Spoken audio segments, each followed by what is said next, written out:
Good afternoon, everyone, and thank you for joining us today for our webinar on complaints management for governing boards. My name is Rani Kaur, and I'm joined today by Sam Tranter, who's one of our senior advice officers, and you'll be hearing from him later on. Next slide, please. Just before we begin, a bit of housekeeping.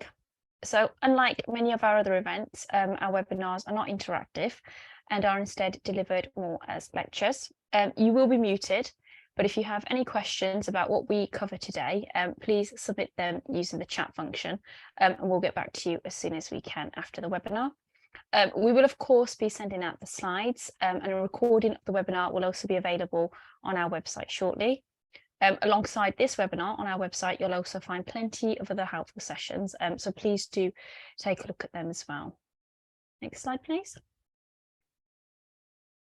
Okay, so although I appreciate that dealing with complaints is one of the tougher aspects of being a governor or trustee, resolving complaints that are raised by parents, carers or other stakeholders in a fair and transparent way is a key governance function. However, it can be daunting for those that govern, given the range of complaints possible and often the emotive nature of them as well. In addition to the actual complaint, governors and trustees also need to be mindful of how daunting this could be for the complainant. Through our work on the Gold Line, we're aware of the difficulties that some governing boards face when presented with complaints. And what we're seeing on the advice line is both a rise in the number of complaints that boards are facing and also the level of complexity involved. And so what we want to do in this webinar is clarify the governing board's role in relation to complaints, including the practicalities of dealing with them. And so we'll do this by drawing on our experience from NGA's Gold Line and sharing some of the common themes that we come across. When thinking about the governing board's role, we'll be starting with the policy and then moving on to the application of that policy. We'll talk a bit about things to consider when conducting an investigation and possible panel hearing. And then finally, we'll cover the decision-making stage and notification of that decision to the complainants. Next slide, please. So before we begin, I just wanted to highlight a few resources available to help manage complaints, as well as guidance on our Knowledge Centre. We also have a Learning Link module primarily for governance professionals on how to run an effective complaints review panel. So this module will give a clear picture on what an effective complaints panel looks like, including an awareness of the regulatory framework, an understanding of what's expected of governance professionals, and an awareness of what's expected of others. There's some guidance on the basis on which a decision should be made, and the information on the steps to be taken after the meeting. There is also, of course, available DfE best practice guidance. There are two pieces, one for maintained schools and one for academies, and both of these would include a model procedure for your policy as well. Next slide, please. So as I said, queries relating to complaints are very common on NGA's Gold Line, and we tend to see similar queries regularly coming up. So I'm just going to go through some of the common themes we encounter and talk about the steps boards can take to avoid any potential issues in relation to these. Firstly, receiving complaints that are not in scope. When receiving a complaint, one of the first steps that should be taken is an assessment to check to see if the complaint is within scope. And what I mean by this is that complaints should not relate to matters that have their own statutory process, such as admissions or exclusions and suspensions. If they do, then the complainant should be referred to the relevant process. There may be submissions that include complaints that are in scope alongside issues covered by a specific statutory process. And in these cases, the different elements should be separated and dealt with accordingly. We sometimes see attempts to circumvent the procedure. So we've come across instances where complaints have been sent straight to the governing board, ignoring the earlier stages that should take place in the school. If this happens, it's vital that the correct process is highlighted to the complainant and the complaint passed on to the relevant person. Governors and trustees may be tempted to try and help, but following the procedure here is key. Schools and trusts should ensure that their complaints procedure is publicised and that it's accessible for parents and carers. So they're aware that most complaints must be dealt with by school staff in the first instance, often informally, and not raised with individual governors or trustees or even external bodies. Similar to this, we come across instances where governors and trustees attempt to resolve a complaint outside of the process. And this is often done in an attempt to try and repair the relationship or maybe save time. But this can be a bit of a false economy at times. Now, I appreciate that this is well-meaning, but ultimately, the complainant has the right to fully exhaust the whole process. And so although a panel may be the last thing that a school wants, in some cases, it may be the best option in order to bring the complaint to an end and be able to move on. Following the procedure will also provide certainty for all that are involved. As with any process, the different people that could be involved should be clear on what their role is within that process. Boards may wish to consider detailing the various roles and responsibilities within their policy. For example, governors and trustees will be the decision makers at specific stages. Your governance professionals will be there to provide advice and administrative support.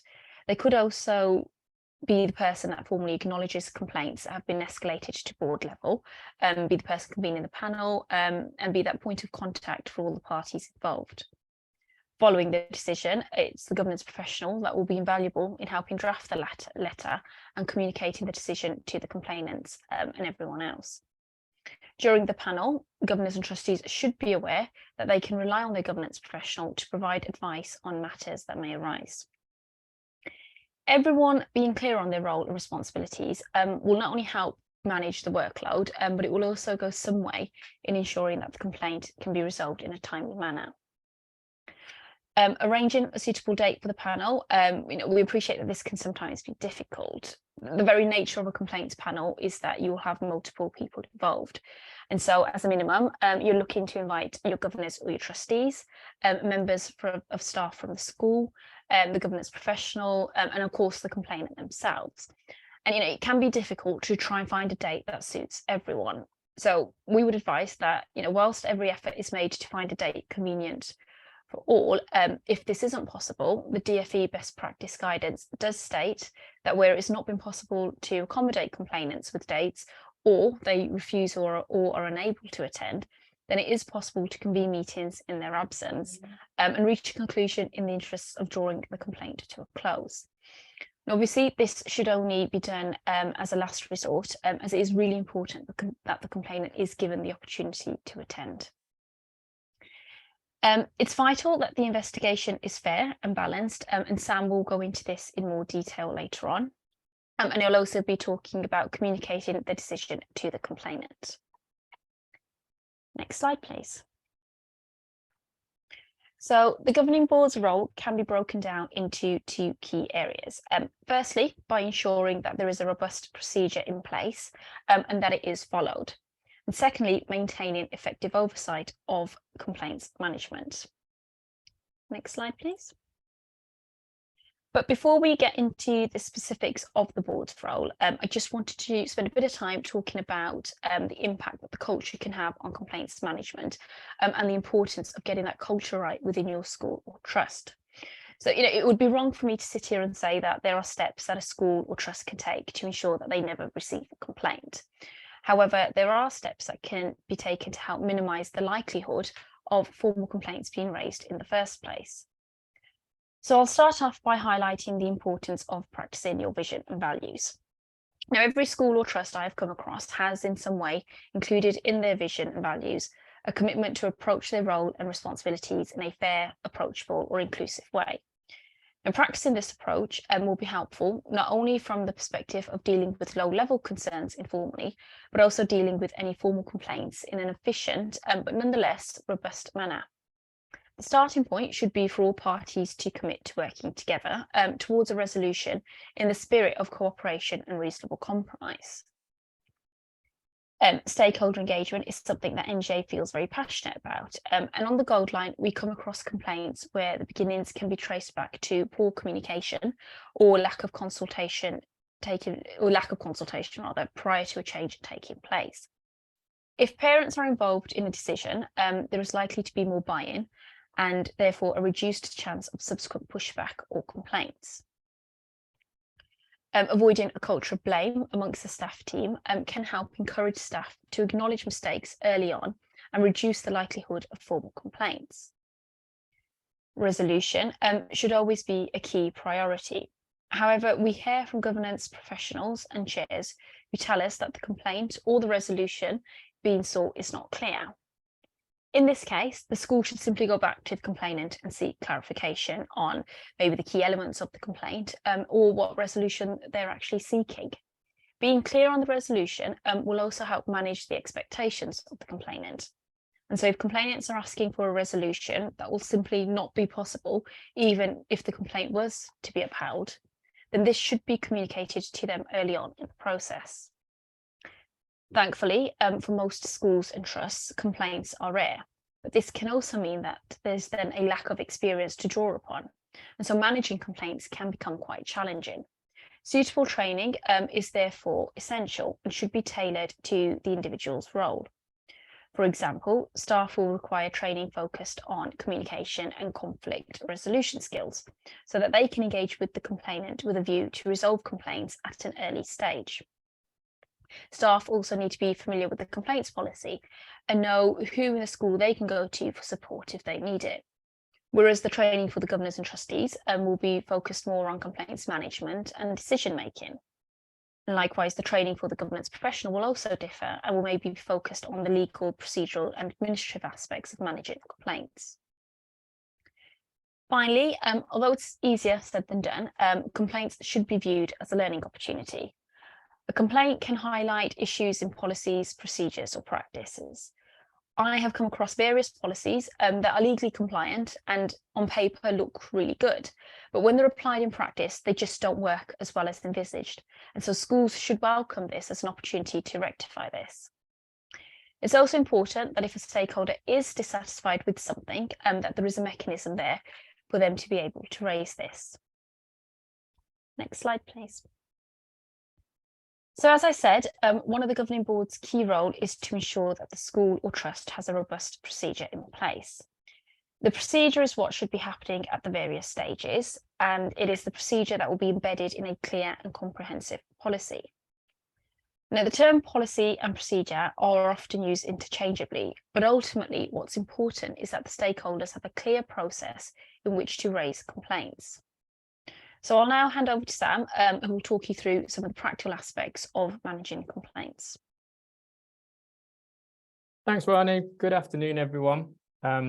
So just by way of a brief introduction, I'm going to take us through features of a robust complaints procedure and, crucially, some of the practicalities from a governing board perspective that, in our opinion, deserve a bit more attention. This is because you should obviously, as governing boards or as clerks or other governance professionals, you'll be familiar with the concept and contents of a complaints procedure. That's because there's no choice about having one. But that doesn't mean there won't be questions remaining about the implementation of that procedure and how to navigate some of its most important but also trickiest features, I think. So if you could move me on to the next slide, please, Michael. Thank you very much. This slide is just a brief overview to begin with of effective and compliant complaints policy content that should guide you as governors and governance professionals through some of the basics. I'm not going to cover these in detail here because these are things that very much depend on your own policy and context. You just need to be aware that your complaints policy should cover these things. And actually, if these things aren't clear, then its fitness for purpose could be questioned and it might need some more detail. So I'll quickly go through these points and some others, and perhaps there'll be a bit of time to tease out a couple of details. So we've got who can make complaints. We've got what a complaint can be made about, who complaints are made to. We've got the requirement for informal and formal stages of the complaints procedure. And sounds obvious, but it needs to be published and accessible. Frankly, it needs to be easy to use and work for everyone. Also covered should be timescales at all stages of the procedure, possible outcomes and routes for escalation of the complaint where necessary. points of contact, if those points of contact are different from who the complaint is actually made to, in terms of the person who is the responsible decision maker at any given stage. And something else around record keeping, being clear on what will be documented at what stage. Frankly, that should be everything. It'll be most helpful if you document everything. So let me just address a couple of these points in a little more detail before moving on. On the subject of who can make complaints, a common question from those governing in an academy setting is the question of whether or not the complaints procedure can be limited to parents, and that's because of what the regulations in an academy setting say about the requirement for a complaints procedure for parents of pupils at the school. But if you look more closely at the model procedures produced by the DfE to accompany the regulations and guidance, they suggest not limiting the complaints procedure to pupils of parents. So don't do that. They should be for everyone, for all members of the wider stakeholder community, basically. Ronnie touched on the subject of what a complaint can be made about. What we're talking about here is the question of whether or not the complaint falls within the scope, whether the issue being raised falls within the scope of the complaints policy. So your policy will need to be clear that if a set of separate statutory procedures apply, that's what we'll need, that's the route that you'll need to go down, basically. So the obvious examples are things like admission appeals, parental representations against suspension and exclusion decisions, and staff grievances, as distinct from complaints submitted by members of the public. So your policy will need to be clear on those things. If it's not, there's a comprehensive list in the DfE guidance on complaints outside the scope of this particular procedure.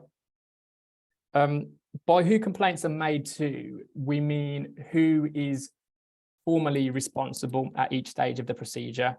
Those people should be named. I don't mean first and surname. I mean, head teacher or chair of governors, the responsible authority at a particular stage in the procedure, the person who will be the decision maker for the outcome, basically. That requirement for distinction between informal and formal stages of the procedure is important because there is an overall emphasis on resolution of complaints raised in as quickly as possible and in as informal a fashion as possible.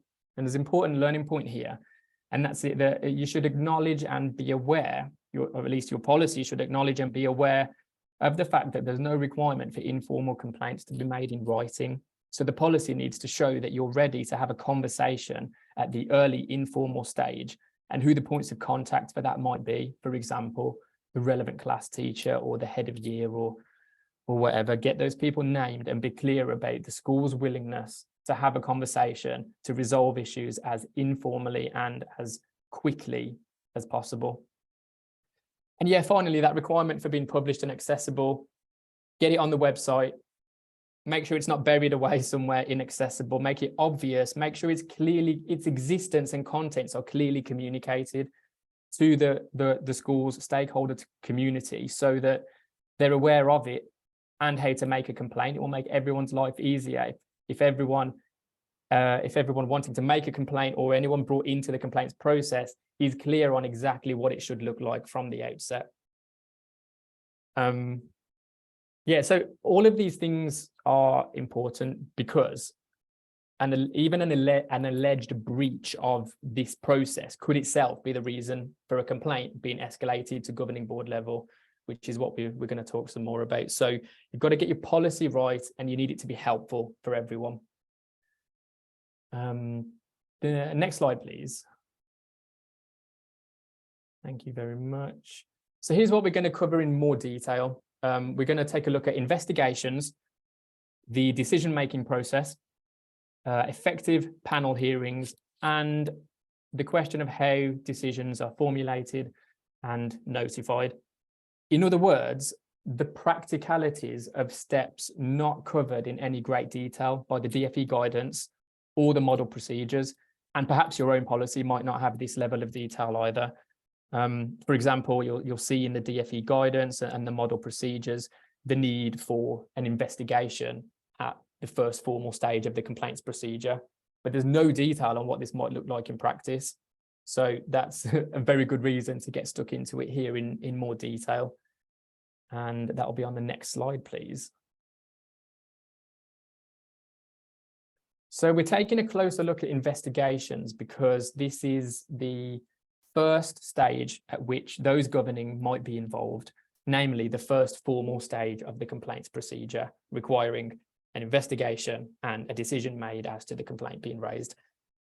And in terms of looking at this from a governing board perspective, this is likely to be because the subject of the complaint is the head teacher, who would otherwise be the person responsible at this stage.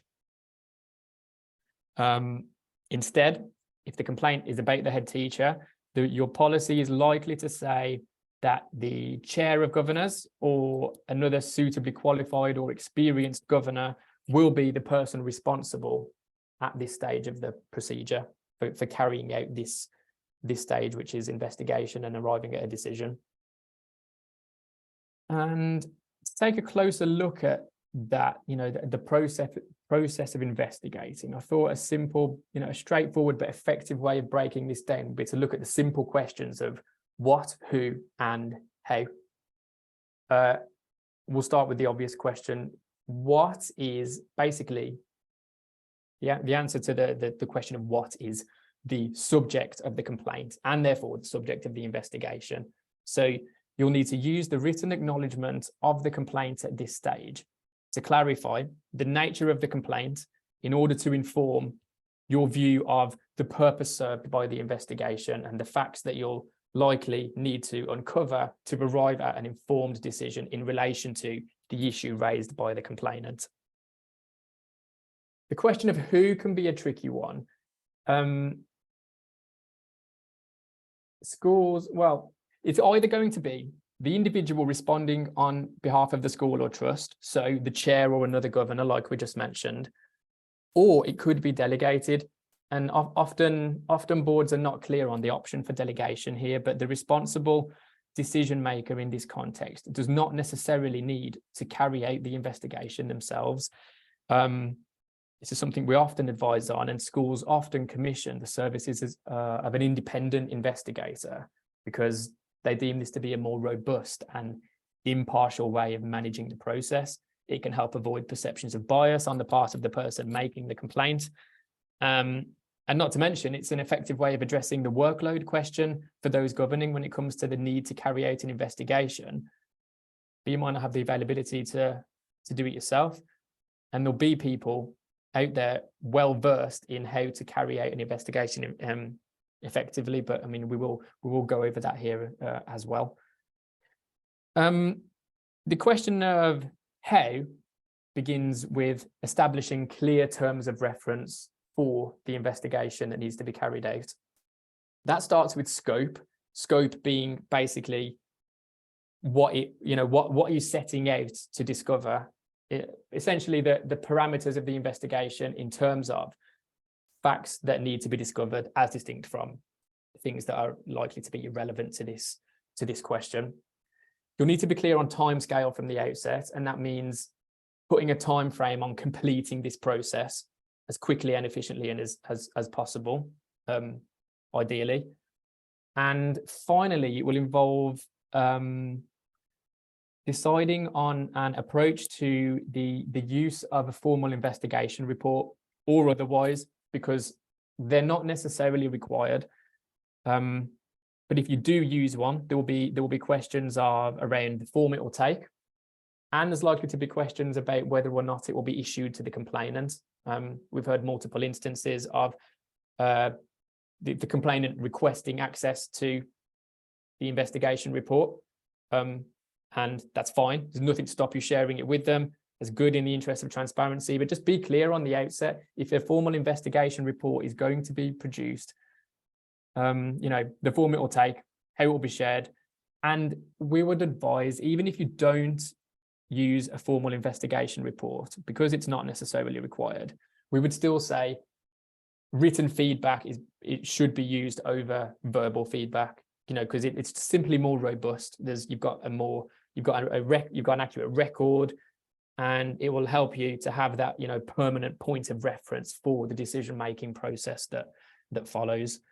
So yeah, just be clear on, you know, how the outcome of the investigation might be documented and communicated. Next slide, please. So here's some more detail on exactly how to carry out an investigation, basically considerations for carrying one out. You're going to need to determine who to meet with, and that is the complainant, the person being complained about, witnesses on both sides of those arguments to support or refute the claims being made, basically, and doing this properly, speaking to as many people as possible who are relevant to this, the concern being raised, ensures that the investigation is fair and balanced, and that is a requirement. It has to be a full investigation, and it has to be a fair investigation, and this is how you start to do that. And in the process of doing so, you need to maintain a written record of any meetings, any other conversations with the complainant, other witnesses, people from the school. Keep any findings, any evidence, basically so it can be referred to when it comes to making a decision, and of course might be requested at a later stage by a panel if it's escalated that far. A couple of other practice points here. Allow your witnesses to be accompanied to any meetings that take place as part of the investigation. That's just part of making this process more accessible, less intimidating, less adversarial. And of course, you've got to make your reasonable adjustments where those are required. No choice about that. At the final point, this is something that not everyone is clear on, and might be surprising. Be clear that any statements could be disclosed to other parties to this process. This is partly to do with striking a balance and meeting the definition of a full and fair investigation. But it also flows from the important legal principle of natural justice, which you might have heard of, which in this context principally means the person being complained about knowing the accusations that have been leveled against them and being given a fair opportunity to defend themselves.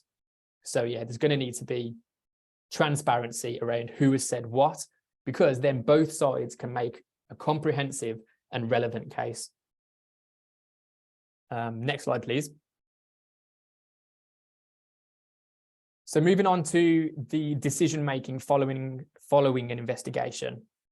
Basically, once the investigation has taken place and the information has been communicated to the responsible decision maker, so likely talking about chair or another governor here from our perspective, if they didn't carry out the investigation themselves, that is. The decision basically is a decision as to whether the complaint is upheld. It could be upheld in part, that's okay, or it could be dismissed. What's important is that the decision is based on the facts established during the investigation. Evidence-based explanation basically is what you're looking for here. And where those facts remain unclear or disputed, your decision will need to be based on the balance of probability. In other words, you know, what is more likely than not to have occurred, or the most likely scenario based on the evidence available to the person making the decision. Regardless of the outcome, it's reasonable to highlight issues that could have been handled differently, learning points, things to take away. This is basically part of setting the right tone and culture in this context and making the whole process worthwhile for everyone concerned, including the school. But crucially, it's also about giving the complainant a proper explanation. So they need to be given a full explanation in writing as to the decision and how it was reached. So transparency around why the outcome is what it is. You can mention the facts established through the investigation. You can mention the evidence used to arrive at that conclusion. Explain in full and be transparent, because it will help. But crucially, also include details about how to escalate the complaint if they're not satisfied with the outcome, whatever that outcome is. Next slide, please. So we'll move now on to effective panel hearings, which is basically the next stage involving those governing. Again, I've taken the what, who, and how approach. what is,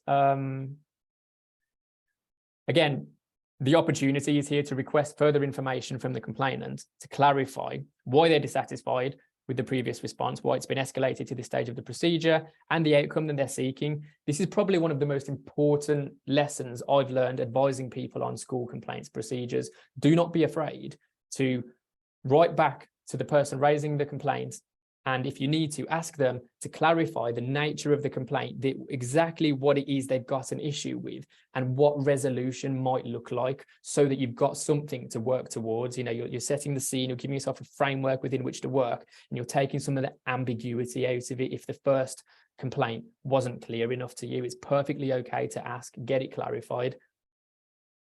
I'm not going to go into too much detail on the question of who, because your own policy will describe things like panel composition, and they're different for maintained schools and academy settings, and you'll have your own time frames and things like that.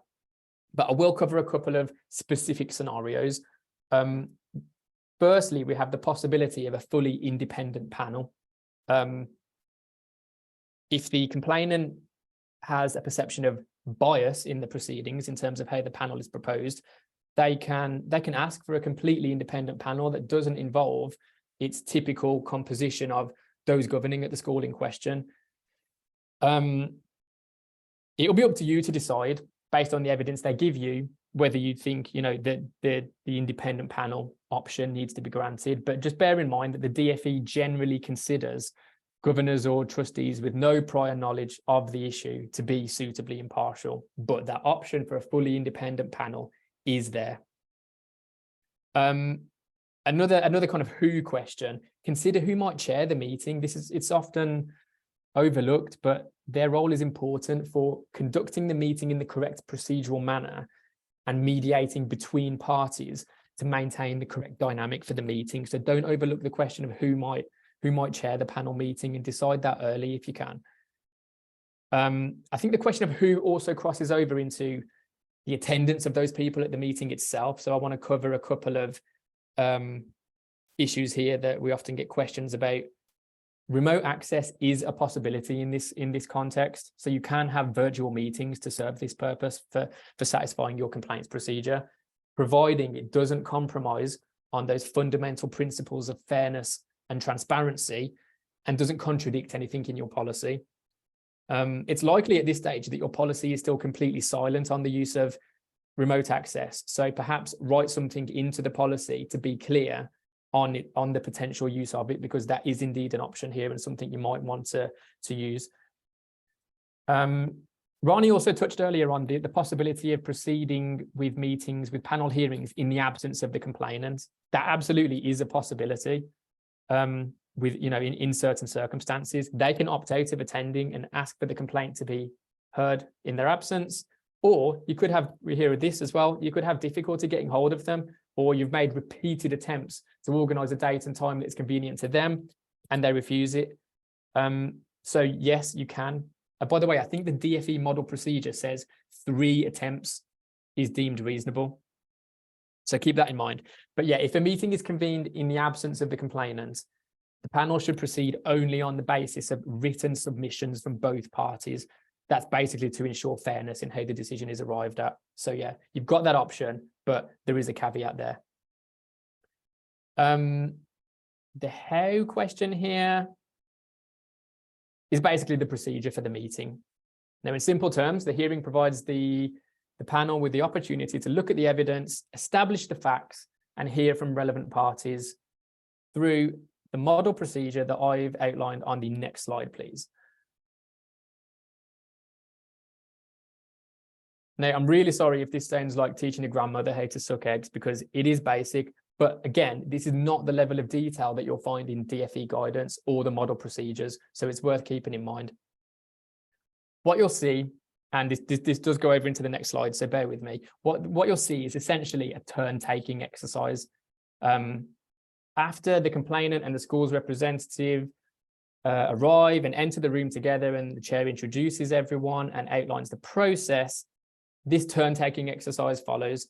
And by the way, there's a good point to be made there about everyone being in the room together at the same time. Don't separate out your parties. Don't create any any possible perceptions of bias or lack of impartiality by speaking to your head teacher separately or anything like that. Everyone should be together at the same time. Everything should be transparent and you're all on the same page. But yeah, following that, you've basically got beginning with the complainant, explaining their complaint, answering any questions, and those can be from the panel, from the school side, and then any other witnesses for the complainant, if they attend, can give their account and answer any questions. And then the rest is on the next slide, please. So yeah, this is followed by the school's representative making their case. This is likely to be the head teacher, by the way, answering any questions from the panel or from the complainant. Any other witnesses on the school side making their case, giving their accounts, answering any questions. Then you're getting towards the end of the procedure when, as a result of hearing all those things, the complainant will sum up their case, the school's representative will sum up their case, and then the parties will leave for the panel to deliberate and to make their decision. So yeah, what you'll see here is balance, basically, and it's designed to ensure fairness and an approach that is relatively informal and non-adversarial. Basically, if you follow this model, everyone should have a reasonable opportunity to speak and have their case heard. But going back to the importance of good chairing, it's reasonable for the chair to intervene and move the meeting on if they feel it's necessary and in the best interest of, you know, everyone concerned, because perhaps it's taking too long or you're straying off subject or whatever. So again, keep that in mind. And on the next slide, please, which is the final point from me, is going to be about how decisions are formulated and notified after that. Well, you know, as a result of that deliberation by the panel. So the panel's role is to give fresh scrutiny to the complaint and the previous stages of the procedure. And it's going to lead to the panel deciding whether the complaint is upheld in part, as we discussed earlier, as again in the earlier decision-making process, or dismissed, and recommending any action as a result. So in practice, this involves the panel answering 3 questions. What are the facts? Do the facts show that the complaint should be upheld? And if the complaint is upheld in whole or in part, what actions should be taken to resolve the issue? Remembering all the time that the panel hearing is a mechanism for conflict resolution and reconciliation. Therefore, what could be done to rectify the issues that have been highlighted? A couple of other practice points here. It's recommended that the minutes of the panel are shared with the complainant. That's, you know, that's perfectly fair in the interests of transparency. And frankly, they could access them another way anyway via subject access request. I think the DfE guidance also highlights that withholding them could be itself could be reason for that person complaining. So yeah, no need to withhold the minutes, share those with the complainants. And yeah, the letter sent to the complainant after this panel process should obviously set out any appropriate actions that have been recommended to resolve the complaint and prevent those issues occurring in the future, basically acknowledging on the school's part that it's, you know, something has been learned from this and that, you know, relevant policies or practices might be changed. There's one more important point to make here, and that's that recognizing issues and apologizing, which complainants often are looking for, is not an admission of liability in any legal sense. And that's because panels aren't required to engage with formal legal arguments. This is just about fixing what is broken in terms of relationships, policies, practices, whatever issues have been raised. This is just about putting things right, resolution and reconciliation. And that's what the letter needs to be abundantly clear on. And that's it from me. I think we can move on to a final few points on maintaining oversight of this. Thank you, Sam. Yep, so as I mentioned, 2 key roles of the governing board. Moving on to the second key role, I'm just going to briefly cover some of the governing board's oversight role. The next slide, please. So it's important that complaints remain on the minds of governors and trustees, even if there haven't been any formal complaints that have been escalated to board level. So what we advise is schools maintain a record of all formal complaints and the outcomes, including any action taken by the school. Boards should therefore consider reviewing this high-level data, even where the complaint did not reach the governing board themselves. Now, this absolutely should not be a mini board review of all the complaints, but any recurring themes should be explored. And these conversations could then highlight possible areas of concern, which can then be addressed prior to formal complaints being made in the future. As with any policy and procedure, the complaints policy will need to be regularly reviewed. The review is an opportunity to think about how well the existing policy has worked, taking into account any lessons that need to be learned, and thinking about what needs to be changed. There are conflicting recommendations, unfortunately, from DfE on how often this review needs to take place, ranging from annually to at least every 2 to 3 years. Now, our advice would be for leaders to report annually to the governing board on whether any changes to the policy are required. And this could be to comply with statutory advice, changes related to the school context, or perhaps alignment with other policies.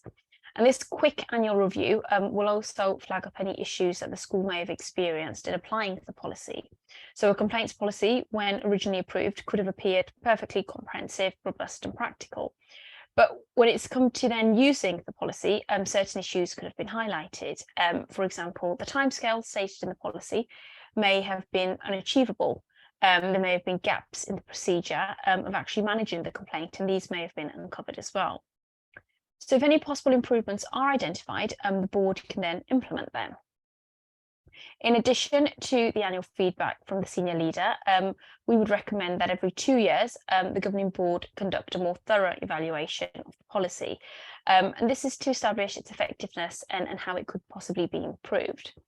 Now, this could be delegated to a committee and involve them receiving information on how the policy has been applied, how often it's been used, and any lessons that have been learned, both good and bad.